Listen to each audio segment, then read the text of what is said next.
The gunshot that rang out through the Montana Valley that morning in 1882 was meant for Grayson Owens, but it only grazed his shoulder as he dove behind the water trough outside the saloon in Lincoln. He had been a lonely man for all his 26 years, drifting from town to town with nothing but his horse and the clothes on his back. But he had never expected his solitary existence would nearly end in a dusty street over a card game he hadn't even won. The bullet had come from a sore loser who couldn't accept that sometimes luck just wasn't on a man's side. And now Grayson was riding hard out of town, his shoulder burning but his life intact. The rolling hills of Montana stretched before him like an endless sea of grass and wildflowers, and he let his horse, a sturdy roan mare named Duchess, set her own pace as they moved away from Lincoln.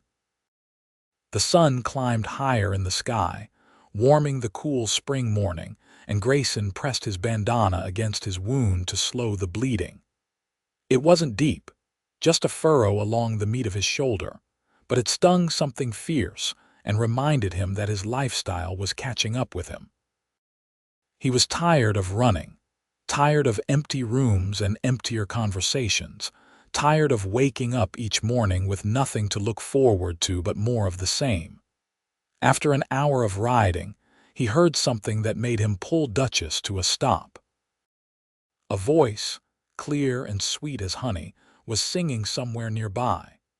He couldn't make out the words yet, but the melody was haunting and beautiful, unlike anything he had heard in years of traveling through rough mining camps and rowdy cattle towns. Grayson guided Duchess toward the sound, following a gentle slope down toward a meadow that opened up like a hidden paradise between two forested hills. There, in the middle of a field of yellow and purple wildflowers that swayed in the breeze, stood a woman in a simple blue dress, her long chestnut hair loose down her back, singing to herself as she gathered flowers into a woven basket. The sight stopped Grayson's breath in his chest. He sat frozen in his saddle, watching her move through the meadow with an unself-conscious grace, her voice rising and falling with a melody that seemed to speak directly to something deep inside him that had been sleeping for years. He didn't believe in love at first sight. He had always thought such notions were the stuff of dime novels and the dreams of foolish young boys.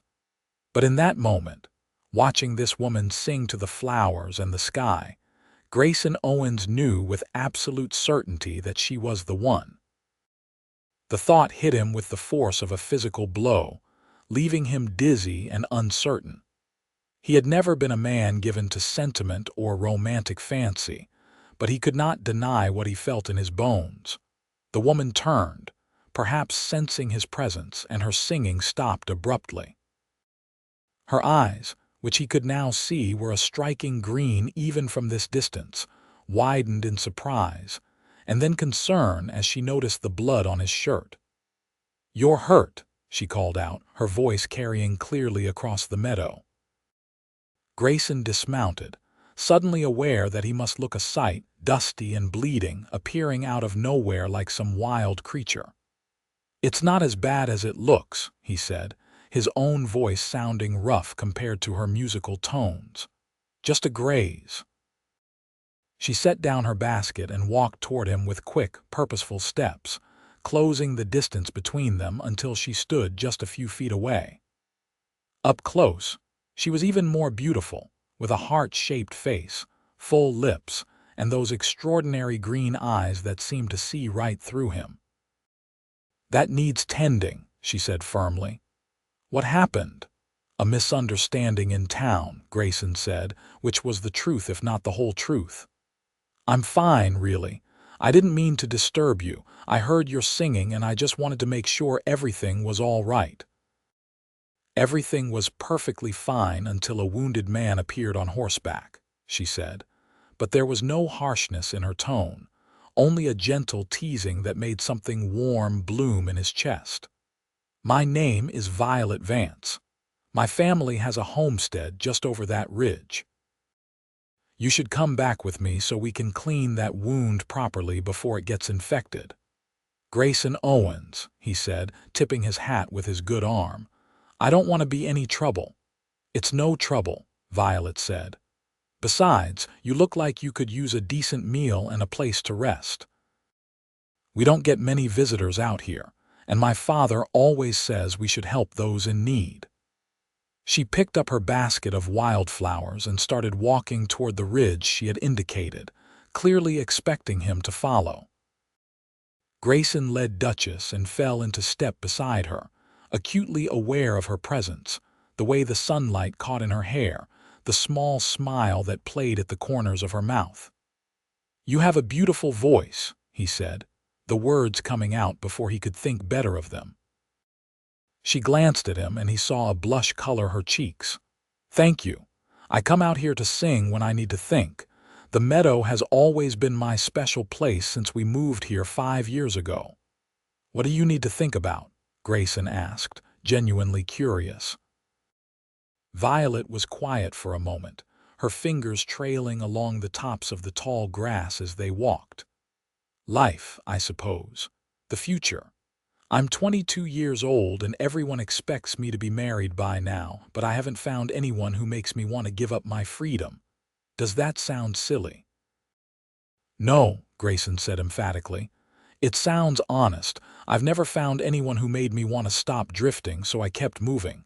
Until now." She looked at him sharply, and he realized what he had said. Heat crept up his neck, but he didn't take the words back. They were true, however forward they might be. "You just met me," Violet said softly. "You don't know anything about me." "I know you sing to wildflowers," Grayson said. "I know you're kind enough to help a stranger who probably looks like trouble. And I know that when I heard your voice, something in me recognized something in you. Maybe that sounds crazy." "Maybe it does," Violet agreed, but she was smiling now, a real smile that lit up her whole face. "But maybe crazy isn't always bad."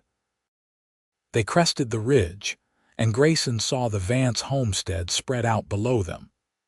It was a modest but well-maintained property, with a sturdy log cabin, a barn, a chicken coop, and several acres of plowed fields where green shoots were just beginning to emerge. Smoke curled from the cabin's chimney, and Grayson could see a man working near the barn, hammering at something. "That's my father, Victor," Violet said. "And my mother, Virginia, will be inside. We had a brother, but he died 2 years ago in a riding accident. It's just the 3 of us now." Grayson heard the sadness in her voice and felt a pang of sympathy. "I'm sorry for your loss." "Thank you," Violet said. "Vincent was a good brother. He always encouraged my singing, said I should perform in big cities. But I couldn't leave my parents, not after we lost him." As they approached the homestead, Victor Vance looked up from his work and immediately grabbed the rifle that was leaning against the barn wall. Grayson raised his good hand in a gesture of peace, understanding the man's caution. Out here on the frontier, strangers could mean trouble. "Papa, it's all right," Violet called out. "This is Grayson Owens. He's hurt and needs help." Victor was a tall, weathered man in his early 50s, with a thick beard going gray and sharp blue eyes that assessed Grayson with the wariness of someone who had learned not to trust easily. He lowered the rifle but didn't put it down. "What happened to you?" "Someone took exception to how a card game turned out in Lincoln," Grayson said honestly. "I wasn't looking for trouble, but it found me anyway. Your daughter was kind enough to offer help, but I can move on if you'd prefer." Victor studied him for a long moment, then nodded slowly. "Any man Violet trusts is welcome here, but I'll be keeping an eye on you. We've had our share of trouble with drifters." "I understand, sir," Grayson said. "I appreciate your hospitality." Virginia Vance came out of the cabin at the sound of voices, wiping her hands on her apron. She was a handsome woman with the same green eyes as her daughter and hair that had once been chestnut, but was now heavily streaked with silver. Her gaze went immediately to Grayson's bloodied shoulder, and she made a clicking sound with her tongue. "Violet, bring him inside. Victor, put that rifle away. You're not going to shoot a wounded man on our doorstep." "Just being careful," Victor muttered, but he leaned the rifle back against the barn. Inside the cabin, Virginia had Grayson sit at the sturdy wooden table while she gathered supplies to clean his wound. The interior was simple but comfortable, with handmade furniture, colorful quilts, and the smell of bread baking in the oven. Violet poured water from a pitcher into a basin and brought it to her mother along with clean cloths. "This is going to sting," Virginia warned as she carefully cut away the bloody sleeve of Grayson's shirt. She was right. The whiskey she poured over the wound burned like fire, and Grayson had to clench his jaw to keep from crying out. Violet stood nearby, her face creased with concern, and when her hand touched his good shoulder in a gesture of comfort, Grayson felt that same certainty wash over him again. This was where he was meant to be. "You're lucky," Virginia said as she worked. "It's just a graze, like you said. It'll heal clean if you keep it clean. Where were you headed when this happened?" "Nowhere in particular," Grayson admitted. "I've been drifting for years, taking work where I can find it. I'm good with horses, decent with cattle, and I can fix most things that break." "Can you work a plow?" Victor asked from where he stood in the doorway, still watching Grayson with cautious eyes. "I can," Grayson said. "I grew up on a farm in Kansas before the war. My parents died of fever when I was 17, and I've been on my own since then." Victor nodded slowly, and Grayson saw something shift in the older man's expression, a recognition of shared hardship perhaps. "We could use help around here, especially with spring planting. The work is hard, but the pay is fair, and you'd have a place to sleep in the barn until you're healed up and ready to move on." The offer surprised Grayson, and he looked at Violet, who was smiling softly.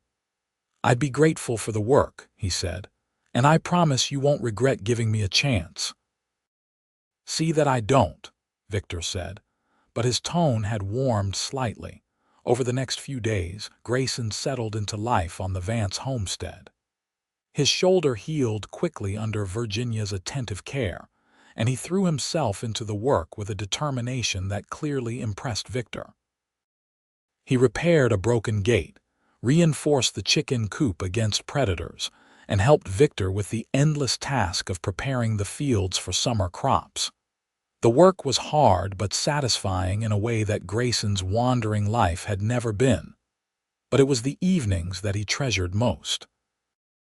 After supper, when the work was done and the dishes were washed, Violet would often sit on the porch and sing while the sun set over the Montana hills.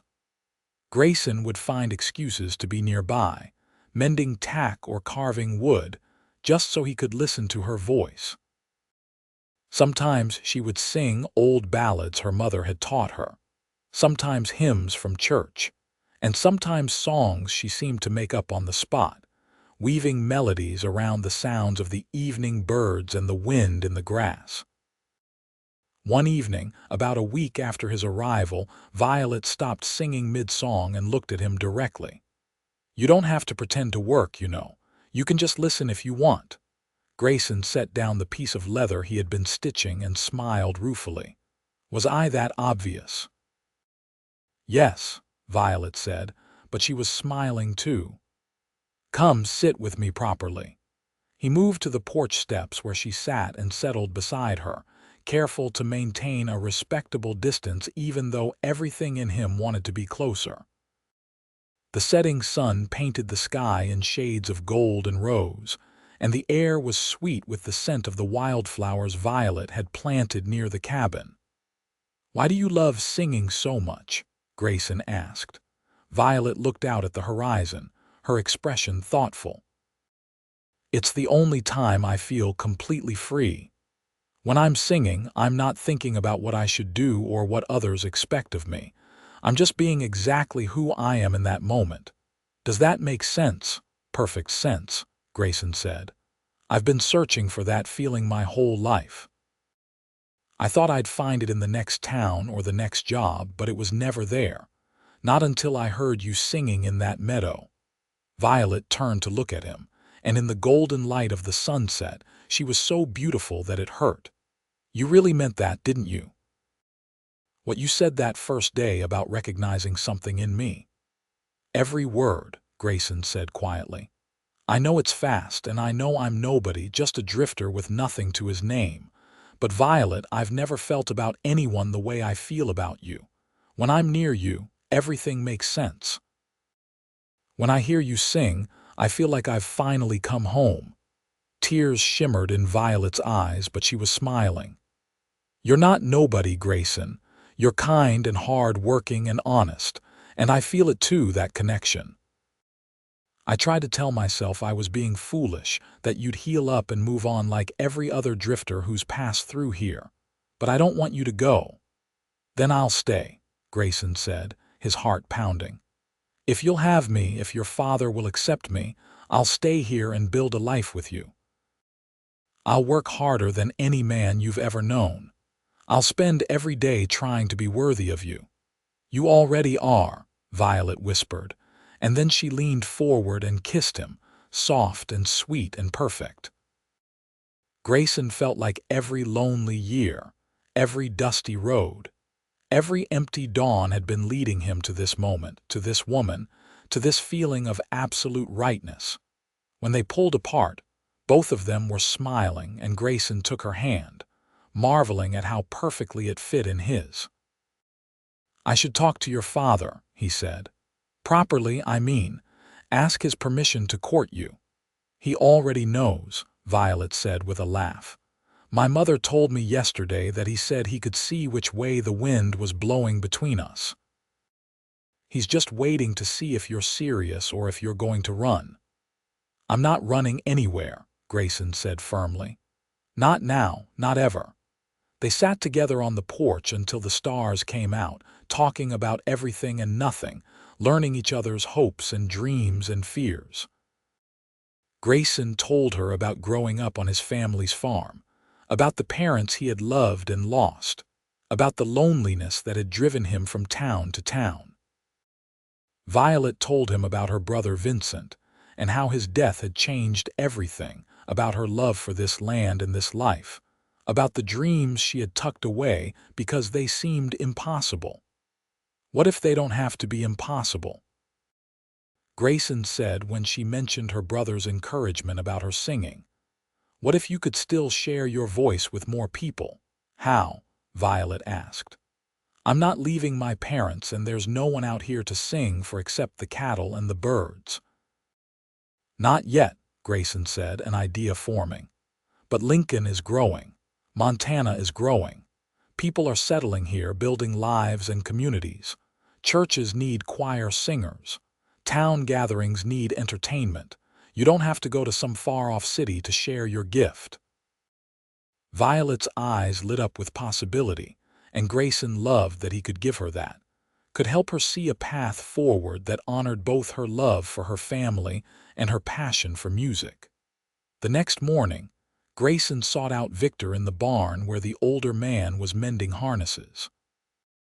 He had rehearsed this conversation in his head a dozen times, but now that the moment was here, all his careful words fled. "Sir, I'd like permission to court your daughter." Victor looked up from his work, his expression unreadable. "You would you? And what exactly do you have to offer her?"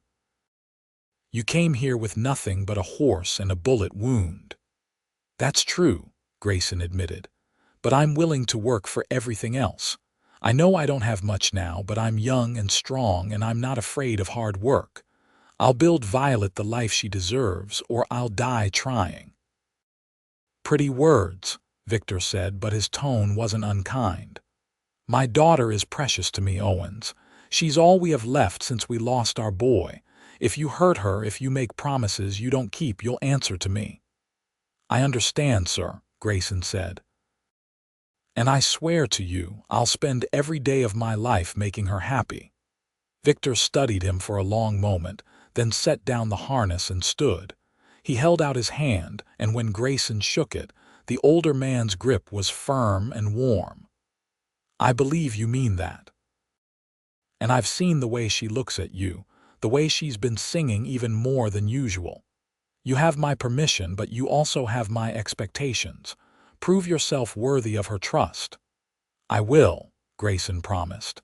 As spring turned to summer, Grayson did exactly that. He worked alongside Victor from dawn until dusk, learning the particular challenges of farming in Montana, where the weather could turn harsh without warning, and the growing season was shorter than in more southern states. He proved himself capable and reliable, never complaining about the hard work or the long days. More than that, he proved himself thoughtful and considerate, always looking for ways to make life easier for the Vance family. He fixed things that had been broken for years, built Virginia a proper root cellar to store vegetables, and constructed a covered area where they could sit outside even when it rained. He gentled a half-wild horse that had been causing problems, showing a patience and understanding with animals that impressed even Victor. And every evening, he courted Violet with a sweetness and respect that won over even the most protective parents. He brought her wildflowers from the meadow where he had first seen her. He carved her a beautiful wooden music box that played a simple tune when she opened it. He listened to her sing with complete attention, as if her voice was the most important thing in the world, because to him it was. They took long walks in the evenings, always properly chaperoned by sight of the cabin, and they talked about the future they were building together. One Sunday in late June, they all rode into Lincoln for church services. It was the first time Grayson had been back to town since the shooting, and he was wary, but the man who had shot at him had left the area weeks ago, run out by the sheriff after word spread of his poor sportsmanship. The town was bustling with activity, more settled and civilized than it had been when Grayson had first ridden through. After the service, the pastor, a kind-faced man named Reverend Thomas, approached them. "Miss Vance, I've heard tales of your beautiful singing voice. Would you consider joining our church choir? We could surely use someone with your talent." Violet looked surprised and pleased. "I'd be honored, Reverend." "Wonderful," the Reverend said, "and we're organizing a community social for the 4th of July. Perhaps you would do us the honor of singing for the gathering." Grayson saw Violet's eyes widen with excitement and also nervousness. He squeezed her hand gently, offering silent support. "I'd love to," she said, her voice steady despite her obvious nerves. As they rode home that afternoon, Violet was quiet, and Grayson could tell she was both thrilled and anxious about the prospect of performing for a crowd. "You're going to be wonderful," he told her. "Everyone will love you." "What if I forget the words?" Violet asked. "What if my voice cracks? What if they think I'm terrible?" "That's not possible," Grayson said firmly. "Your voice is a gift, Violet. Sharing it is one of the bravest things you can do, but I'll be right there, and I believe in you completely." She smiled at him, some of the tension leaving her shoulders. "How did I get so lucky? You believe in me more than I believe in myself sometimes." "Then I'll believe enough for both of us until you catch up," Grayson said, and he leaned over from his saddle to kiss her cheek, which made her laugh and blush prettily. The next few weeks were busy as the whole community prepared for the Independence Day celebration. Violet practiced her songs, with Grayson as her faithful audience, and gradually her confidence grew. She chose a mix of patriotic hymns and popular ballads, songs that would appeal to the diverse crowd that would gather in Lincoln for the festivities. Grayson helped Victor harvest their first crop of hay and worked on expanding the barn to store it. The physical labor was satisfying, and the growing evidence of their success on the farm filled him with pride. He was building something real here, something that mattered. He had a purpose beyond mere survival, and it felt good in a way he had never experienced. On the evening of July 3rd, Grayson was washing up at the pump when Victor approached him. The older man had a serious expression on his face, and Grayson felt a flutter of concern. "I've been watching you these past months," Victor said without preamble. "Watching how you work, how you treat my daughter, how you've become part of this family. You've proven yourself, Owens, more than proven yourself." "Thank you, sir," Grayson said, uncertain where this was leading. "I'm getting older," Victor continued. "And this farm is more work than Virginia, and I can manage alone forever. I've been thinking that it's time to make some changes, to plan for the future. How would you feel about becoming a partner in this place? Not just a hired hand, but someone with a real stake in it." Grayson was stunned. "Sir, I don't have money to buy into the farm." "I'm not asking for money," Victor said. "I'm asking for commitment. I'm asking if you plan to marry my daughter and make your life here." "Yes," Grayson said immediately. "Absolutely yes. I've been trying to save up enough to feel worthy of proposing, to have something to offer her besides just my heart and my hands." Victor smiled, and it transformed his weathered face. "Son, that's all any of us ever really have to offer. The rest we build together. Talk to Violet. Ask her properly. And if she says yes, which I suspect she will, then we'll talk about how to make this farm a success for all of us." That night, Grayson couldn't sleep. He lay in his bedroll in the barn, staring up at the rafters, thinking about what Victor had said. He wanted to propose to Violet, wanted it more than he had ever wanted anything, but he wanted to do it right. He thought about the meadow where he had first seen her, and he knew that was where it had to happen. The next morning, the 4th of July, dawned clear and beautiful. The family loaded the wagon with goods to take to the celebration in town, and Violet was radiant in a new dress that her mother had made for the occasion. It was a soft yellow that complemented her coloring perfectly, and Grayson couldn't take his eyes off her. The town was decorated with flags and bunting, and the mood was festive.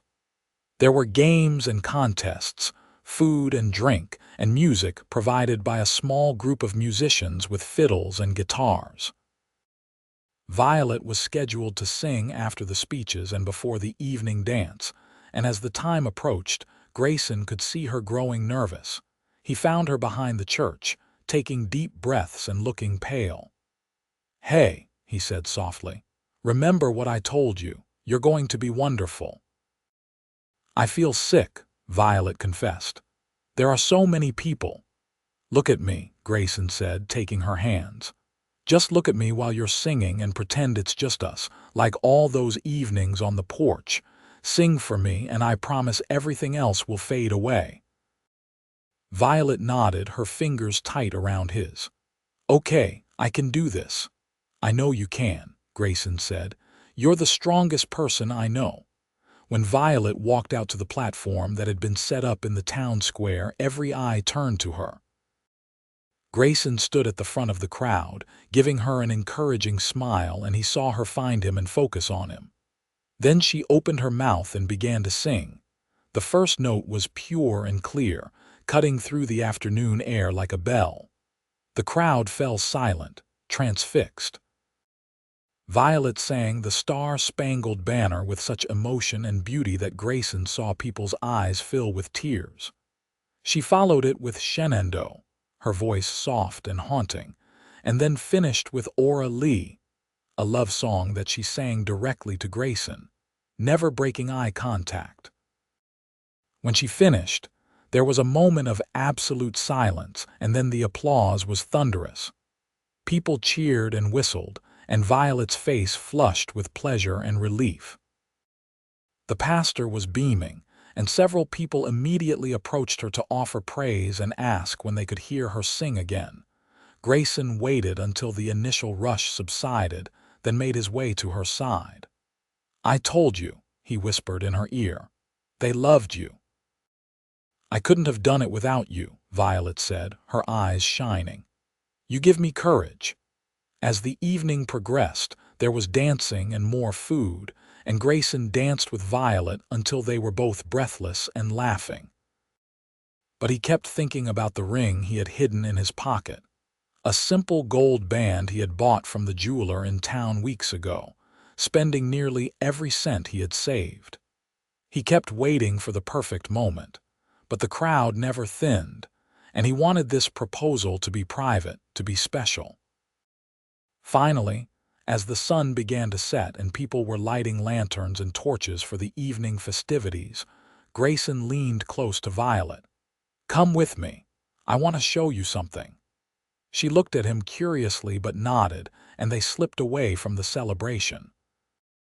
Grayson had borrowed a horse and small cart from Victor with some excuse about needing supplies, and now he helped Violet into it and drove them out of town.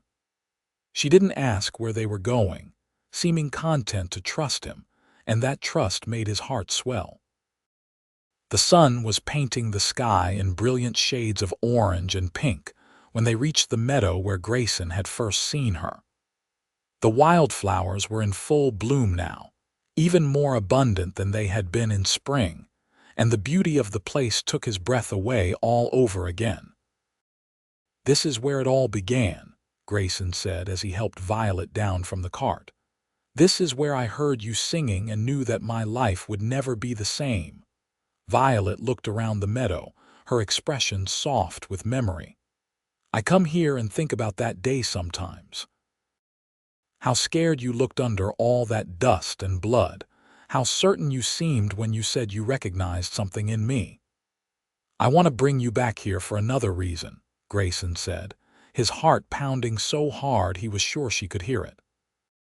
"I want this place to be special for both of us, not just the place where we met, but the place where we promised ourselves to each other." He dropped to one knee in the soft grass, and Violet's hands flew to her mouth, her eyes going wide. "Violet Vance, I came to Montana with nothing and no one. I was lonely and lost, and I thought that was just how my life would always be. Then I heard your voice and everything changed. You gave me a home, a purpose, a future worth building. You gave me love, and I never knew how much I needed it until I found it with you. Will you marry me? Will you let me spend the rest of my life making you as happy as you've made me?" Tears were streaming down Violet's face, but she was smiling so wide it looked like it must hurt. "Yes," she said, her voice breaking with emotion. "Yes, yes, 1,000 times yes." Grayson slipped the ring onto her finger, and then he was standing and she was in his arms, and they were kissing as the sun set over the meadow, and the first stars began to appear in the darkening sky. It was perfect, absolutely perfect, and Grayson knew that this moment would be seared in his memory forever. "I love you," Violet whispered against his lips. "I love you so much." "I love you too," Grayson said. "More than I ever thought it was possible to love anyone." They stayed in the meadow until full dark, talking about their future, making plans, dreaming together. They would marry in the fall after the harvest. They would live on the farm with Victor and Virginia, building it together into something even more successful. They would have children someday, fill the cabin with laughter and noise. Violet would continue to sing, would become known throughout the territory for her beautiful voice. And through it all, they would have each other, would face every challenge and celebrate every joy as partners. When they finally returned to town, the celebration was still going strong, but Grayson and Violet went straight to find her parents. Virginia took one look at her daughter's glowing face and the ring on her finger and burst into happy tears. Victor clapped Grayson on the back with genuine warmth, and for the first time, Grayson felt like he wasn't just being tolerated but was truly welcomed as part of the family. Word spread quickly through the celebration, and soon people were congratulating them and wishing them well. It was nearly midnight before they finally made their way home, tired but happier than Grayson had ever been in his life. The months that followed were busy and full. Grayson and Victor worked to bring in the crops, and the harvest was good, better than it had been in years. With the money they made, they were able to make improvements to the farm and start planning for the expansion that would be necessary as the family grew. Grayson proved his worth over and over, showing an intuition for farming that surprised even Victor, who had spent his whole life working the land. Violet continued to sing at church and at community gatherings, and her reputation grew. People from neighboring towns would sometimes make the trip to Lincoln specifically to hear her perform. She was offered money for her singing, but she always refused, saying that her voice was a gift from God and not something to be sold. Instead, she sang at weddings and funerals, at barn raisings and harvest celebrations, bringing beauty and joy wherever she went. Planning the wedding kept Virginia and Violet busy, and though Grayson wasn't much involved in the details, he loved seeing Violet's excitement as she and her mother sewed and baked and made preparations. They decided to hold the ceremony at the little church in Lincoln, with a reception at the farm afterward. It would be simple but meaningful, a celebration of love and family and community. September brought cooler weather and the changing of the leaves, turning the Montana landscape into a riot of gold and red and orange. On a Saturday afternoon, with the sun warm and the sky impossibly blue, Grayson Owens married Violet Vance in front of everyone who mattered to them. Violet wore her mother's wedding dress, altered to fit her smaller frame, and she carried wildflowers from their meadow. Grayson wore new clothes purchased for the occasion, and his heart felt so full he thought it might burst. When Reverend Thomas pronounced them man and wife, and Grayson kissed his bride for the first time as her husband, he heard Violet whisper, "Finally." He laughed against her lips, overwhelmed with joy and gratitude and love. The reception at the farm was exactly what they had wanted, full of good food and good company and music and dancing. Violet sang for their guests, and her voice had never been more beautiful, full of happiness and promise. Grayson danced with his wife until his feet hurt, and he didn't care because every moment was precious. When the guests finally departed, and the sun began to set, Virginia and Victor tactfully announced they were going to spend the night in the barn, giving the newlyweds privacy in the cabin. Grayson and Violet stood on the porch, watching the sunset, holding hands and marveling at how much their lives had changed. "Are you happy?" Grayson asked, though he could see the answer in her eyes. "Happier than I ever dreamed possible," Violet said. "You've given me everything, Grayson. Love, support, belief in myself. You've made all my dreams come true." "You did the same for me," Grayson said. "I didn't even know I could have dreams until I found you. Now I have more dreams than I can count, and every one of them has you in it." They went inside as the stars came out, beginning their life together as husband and wife.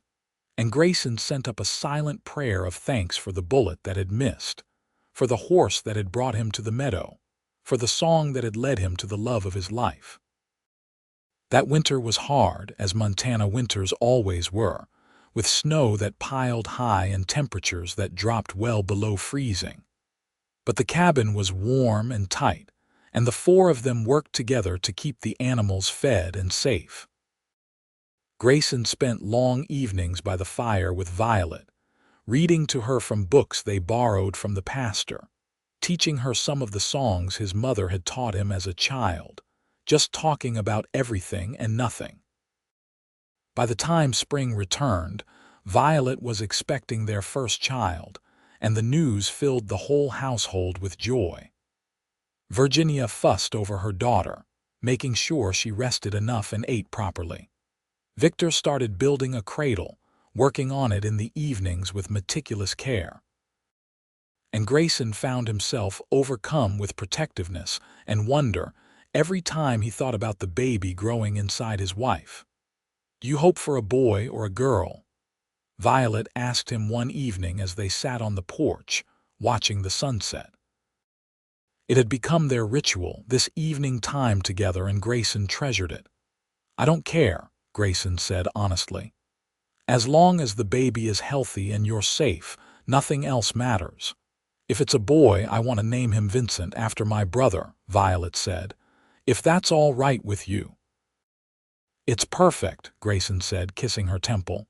"And if it's a girl, I was thinking Grace," Violet said, "because that's what your love has been to me. Grace, unearned and freely given."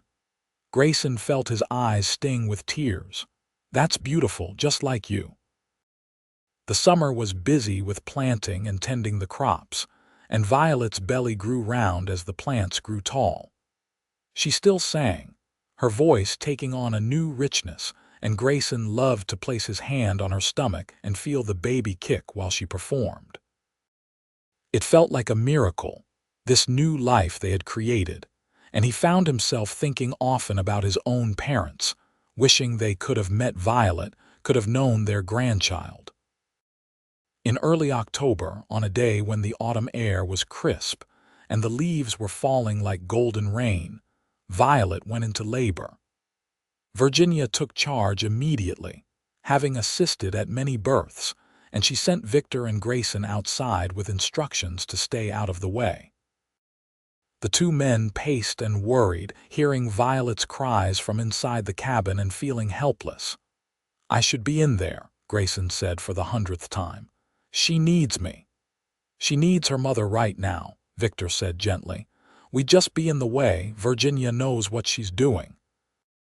The sun had set and risen again before Virginia finally emerged from the cabin, exhausted but smiling. "You have a son," she told Grayson. "A big, healthy boy with a good set of lungs. And Violet is tired but doing well. She's asking for you." Grayson rushed inside and found his wife propped up in their bed, holding a tiny bundle wrapped in a quilt. Her hair was damp with sweat, and she looked exhausted, but her smile was radiant. "Come meet your son," she said softly.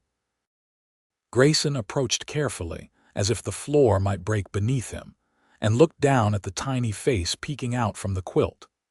The baby had a shock of dark hair and was making small, snuffling noises, and Grayson felt his heart expand in his chest in a way he hadn't known was possible. "He's perfect," he whispered. "You're perfect. I can't believe we made him." "Vincent," Violet said, trying out the name. "Vincent Owens. What do you think?" "I think it's exactly right," Grayson said, gently touching the baby's tiny hand. Little Vincent immediately grasped his finger with surprising strength, and Grayson laughed, a sound of pure joy. "He's strong. He's going to be a fighter." "Like his father," Violet said, her eyes full of love as she looked at Grayson. The next few weeks were an exhausting blur of sleepless nights and constant care as they learned how to be parents. Little Vincent was a good baby, but he needed attention around the clock, and Grayson found himself operating on very little sleep. But he wouldn't have changed a moment of it. Every time he held his son, every time he watched Violet nurse him or sing lullabies to him, he felt overwhelmed with gratitude for the life they had built.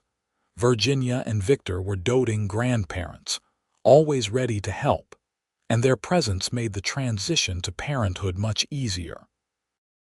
The farm work didn't stop just because a baby had been born, and Grayson was grateful for Victor's steady help and guidance as they worked to finish the harvest and prepare for another winter. As Vincent grew, so did the farm's success. Word spread about the quality of their crops and the livestock they raised, and they found themselves with more business than they could easily handle. Grayson and Victor talked about hiring help, but they were cautious, wanting to make sure anyone they brought onto the property would fit well with their family. The solution came from an unexpected source.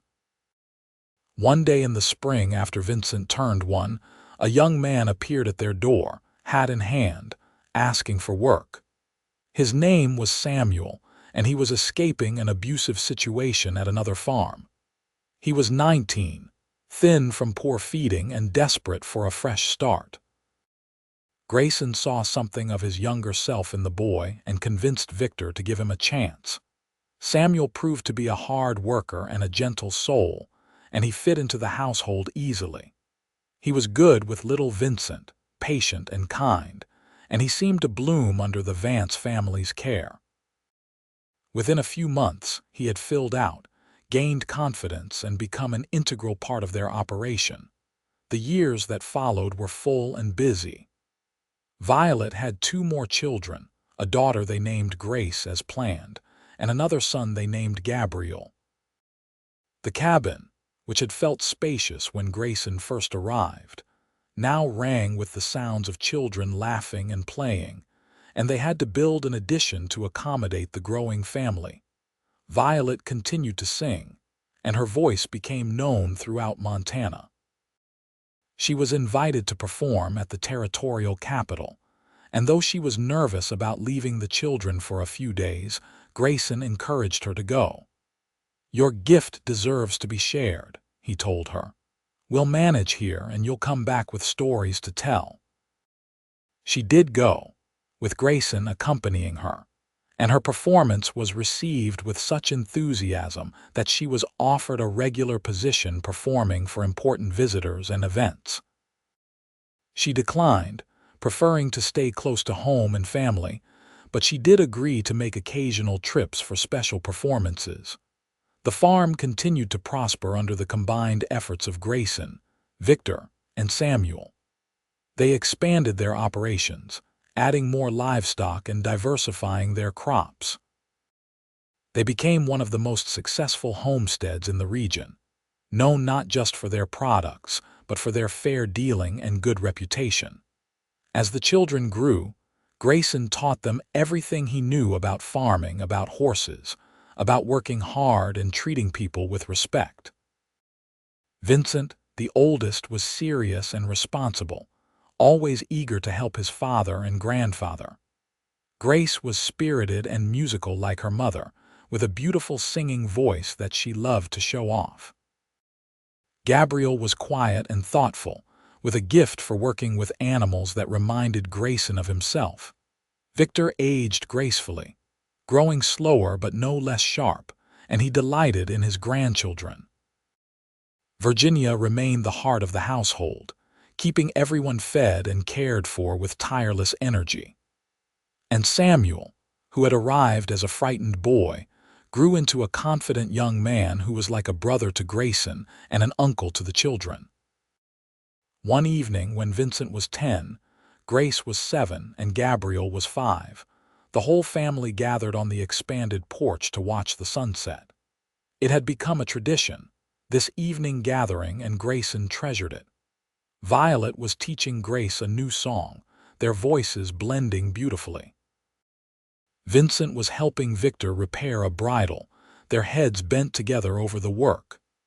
Gabriel was showing Samuel a bird's nest he had found, his eyes bright with excitement.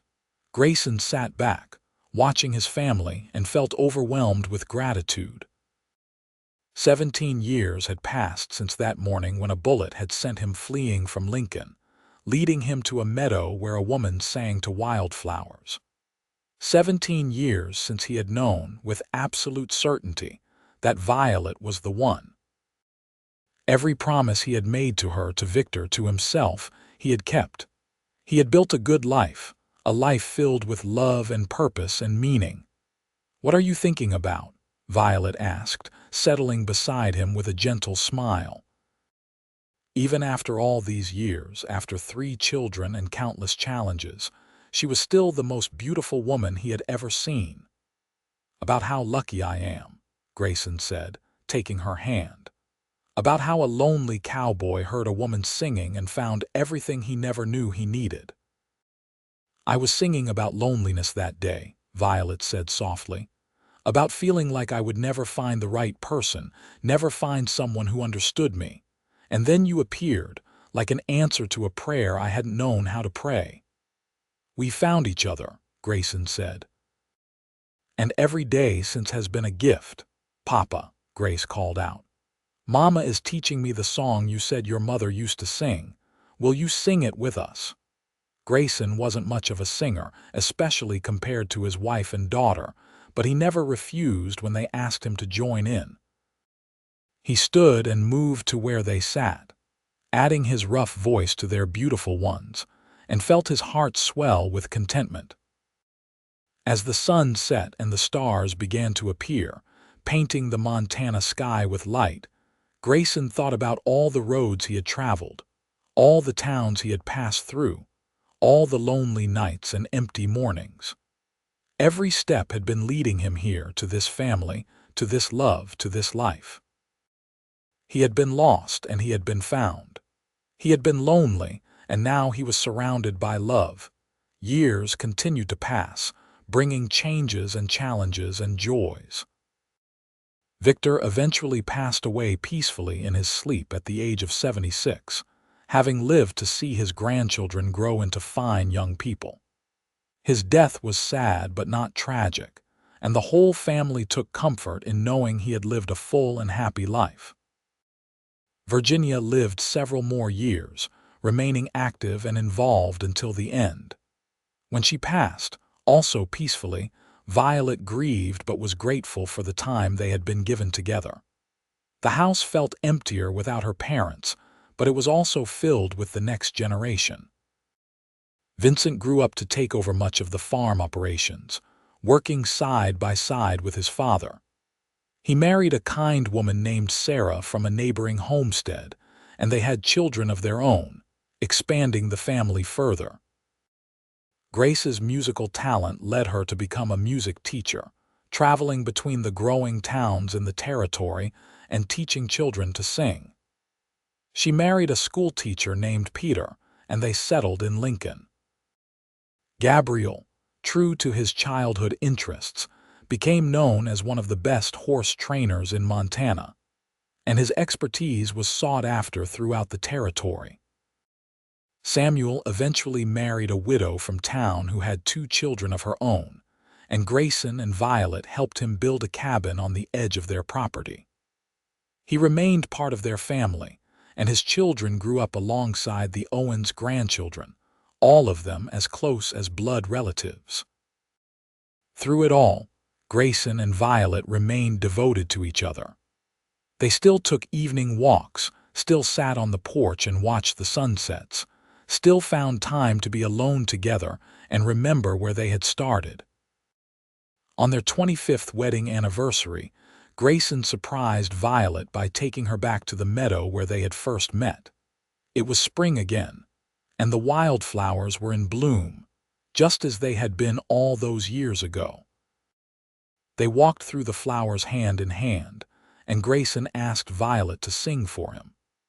She chose the song she had been singing that first day, and her voice was just as beautiful now as it had been then, perhaps more so because it carried the weight of all their years together. When she finished, Grayson pulled her close and kissed her. "I love you just as much now as I did the day I first saw you," he said. "Maybe more, because now I know all the ways you're wonderful, all the reasons you're extraordinary." "I love you too," Violet said, tears of happiness in her eyes. "You gave me a beautiful life, Grayson, more than I ever dreamed of having." "We gave each other a beautiful life," Grayson corrected. "Everything good in my world started the day I heard you singing." They stayed in the meadow until sunset, talking about their children and grandchildren, about the farm and their future, about all the blessings they had been given. When they finally headed home, they rode together on the same horse, Violet leaning back against Grayson's chest, both of them content and deeply happy. More years passed, bringing both joy and sorrow, triumph and loss, but through everything, Grayson and Violet faced life together. They grew old side by side, their hair turning gray, their faces gaining lines, their bodies slowing down. But their love never diminished. If anything, it deepened and strengthened, becoming the foundation upon which their entire family was built. On their 50th wedding anniversary, Their children and grandchildren threw them a huge celebration. Nearly 100 people attended, testament to the impact the couple had made on their community over the decades. Violet sang for them, her voice still clear and beautiful despite her 72 years, and there wasn't a dry eye in the crowd. Grayson stood and gave a speech, something he had never been comfortable doing, but he wanted to mark this occasion properly.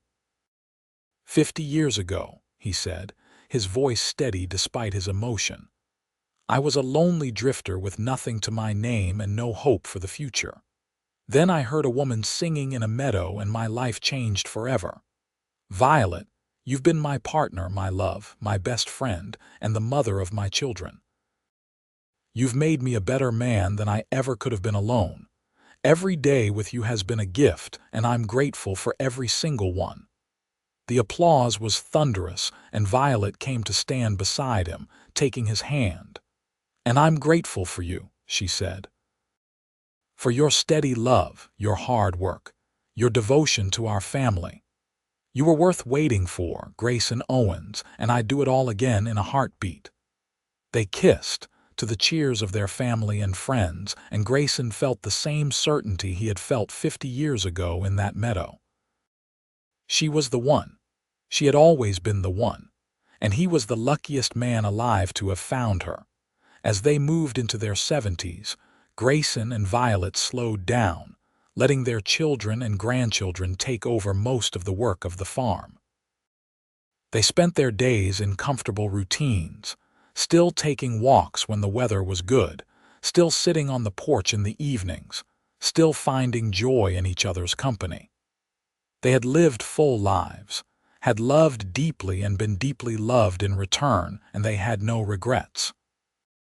One evening in late summer, when Grayson was 76 and Violet was 72, they sat on the porch watching the sunset as they had done thousands of times before. The sky was painted in brilliant shades of orange and pink, and the air was sweet with the scent of the wildflowers that Violet had cultivated around their home over the years. You remember the first sunset we watched together? Violet asked, her hand in his. Of course, Grayson said. It was the evening after we met.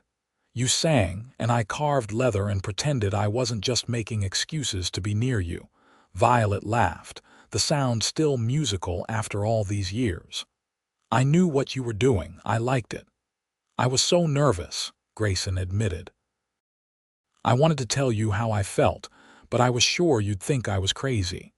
Who falls in love in a single day? We did, Violet said simply. And we proved that sometimes crazy is exactly right. They sat in comfortable silence as the sun sank lower, and Grayson thought about all the sunsets they had watched together, all the years they had shared, all the love they had built. He felt incredibly peaceful, deeply content, grateful beyond words for the life they had lived. Grayson, Violet said softly, thank you for hearing me sing that day. Thank you for stopping in that meadow. Thank you for choosing me. Thank you for being there, Grayson replied. Thank you for seeing past the dusty drifter to the man I could become. Thank you for loving me and building this life with me. You made every dream I never dared to dream come true. The sun set completely, and the stars began to appear, and they sat together in the gathering darkness. Two people who had found each other against all odds and had made a life that mattered. They had raised a family, built a legacy, and loved each other with everything they had. They had started as two lonely people and had become one unbreakable team. In the years that followed, Grayson and Violet continued to be the heart of their family, the example of what true love looked like. The proof that sometimes the best things in life come when you least expect them. They lived to see great-grandchildren born, to celebrate anniversaries and graduations and weddings, to know that the love they had found in that meadow so many years ago had rippled out into the world, touching countless lives. When Grayson was 80 years old, he fell ill with a fever that he couldn't shake. Violet nursed him devotedly, never leaving his side, and their children took turns sitting with them, keeping vigil. On a quiet morning in early spring, with wildflowers blooming outside the window and Violet holding his hand, Grayson passed away peacefully, surrounded by love. Violet was heartbroken but not devastated. They had been blessed with 54 years together, and she knew how rare and precious that was. She lived 2 more years, staying active and involved with her family, still singing at church and community gatherings, still telling stories about the lonely cowboy who had heard her singing and had known she was the one. On a beautiful spring day, Violet went for a walk to the meadow where it had all begun. She had made this pilgrimage often since Grayson's death, feeling close to him in the place where their love had started. She picked wildflowers and sang softly to herself, the same song she had been singing that day so long ago.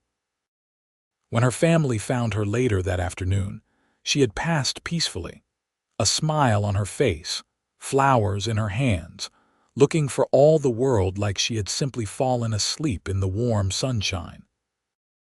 They buried her next to Grayson in the little cemetery in Lincoln, under a tree they had planted together years before. The whole community turned out for her funeral, and Grace sang her mother's favorite songs with a voice that echoed Violet's beauty and strength. At the reception afterward, the family shared stories about Grayson and Violet, about their love and their devotion, about the way they had built something beautiful out of a chance meeting in a meadow.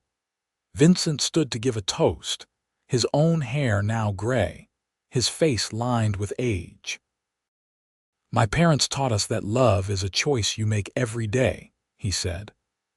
They chose each other over and over again, through good times and hard times, through joy and sorrow. They showed us what it means to be true partners, to support each other's dreams while building something together that's bigger than either person alone. They started with nothing but love and hard work, and they left behind a legacy that will continue for generations. We were blessed to be their children, and the world is better because they found each other. The family raised their glasses in tribute, and someone started singing one of Violet's favorite songs. Soon everyone joined in, their voices rising together in harmony, carrying across the Montana hills where Grayson and Violet had built their life. It was a fitting tribute to a woman who had shared her gift so freely, and to the man who had loved her for it. The farm continued to thrive under Vincent's leadership and eventually passed to his children. The meadow where Grayson had first heard Violet singing became a special place for the whole family, protected and preserved, a reminder of where it all began. On anniversaries and special occasions, family members would go there to remember to sing, to feel connected to the love story that had started their line. Years turned into decades, and the story of Grayson and Violet became family legend, passed down through generations.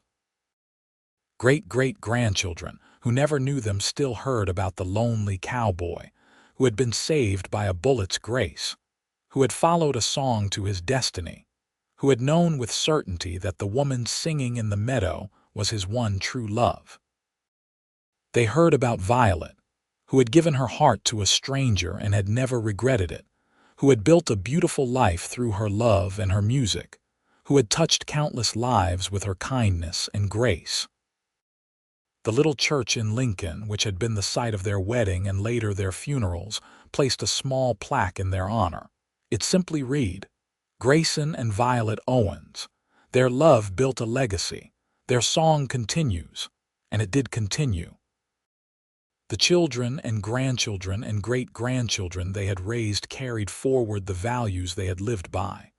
Hard work, honesty, kindness, and above all, love. The farm remained in the family for over a century, a testament to what Grayson and Violet had built together. The tradition of evening gatherings on the porch, of singing and storytelling, of watching sunsets together, continued through the generations. In the meadow where it all began, wildflowers continued to bloom every spring, painting the landscape with color and beauty. Sometimes, on quiet evenings when the wind was just right, people claimed they could hear singing carried on the breeze, a reminder of the woman whose voice had changed one man's life and had touched so many others. The story of Grayson and Violet Owens became more than just family history. It became a testament to the power of love, to the beauty of second chances, to the way two people who find each other can create something that lasts far beyond their own lives. It reminded people that sometimes the most important moments come when we least expect them, that love can be found in the most unlikely places, and that when you know, you know. Grayson had been right that day in the meadow when he had looked at Violet and felt certainty wash over him. She had been the one. Through 54 years of marriage, 3 children, multiple grandchildren and great-grandchildren, through good times and hard times, through every sunrise and sunset they shared, she had been the one. And he had been hers just as completely, just as certainly. Their love story, which began with a song in a meadow and a lonely cowboy brave enough to follow it, had grown into something beautiful and lasting. It had weathered storms and celebrated triumphs. It had deepened with time and strengthened with challenges. It had been tested and proven true. And in the end, it had become exactly what love is meant to be. A partnership of equals, a friendship of souls, a romance that never faded, and a legacy that would never be forgotten. The wildflowers still bloom in that Montana meadow, painting the landscape with the same colors Grayson saw all those years ago. The land still remembers the sound of Violet's voice, the strength of Grayson's love, the beauty of what they built together. And somewhere, in the hearts of their descendants, and in the memories of those who knew them, Grayson and Violet Owens still watch the sunset together, still hold hands, still know with absolute certainty that they found exactly what they were looking for in each other. The lonely cowboy had found his song, the singing woman had found her home, and together they had found forever.